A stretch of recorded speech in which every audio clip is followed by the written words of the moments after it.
Hi guys, it's Aya. Welcome back to my channel. So for today, nasa kitchen na naman tayo. And this is actually suggested. So ayan. Sinuggest to ng aking friend. And since favorite ko rin naman to pero in different flavor, gagawa tayo today ng Red Velvet Crinkles. So, ang favorite ko is yung chocolate talaga. Pero, next time, gagawa rin tayo nun. So, hindi ko na ipapakita isa-isa yung ingredients. So, ililista ko na lang siya sa baba, sa description box. Papakita ko na sa inyo kung paano gumawa ng Red Velvet Crinkles. So, let's go!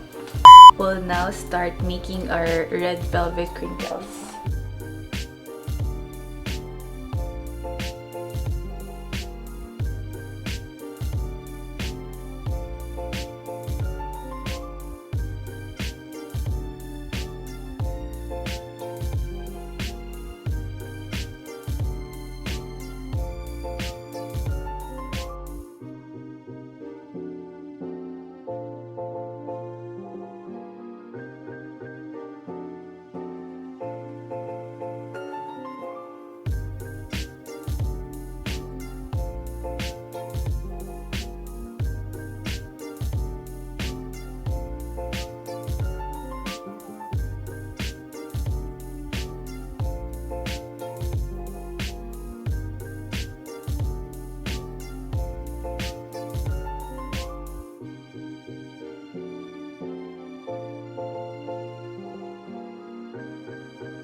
So, pag ready na i-bake yung butter, i-prepare nyo na yung pan nyo. Meron kaming silpat. Usually, ko-cover siya ng parchment paper. Pero may silpat si Mami. So, yan na lang yung gagamitin natin.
So, ayan guys, that's how I made the Red Velvet Crinkles with cream cheese. So, thank you for watching. Don't forget to like, share, and subscribe.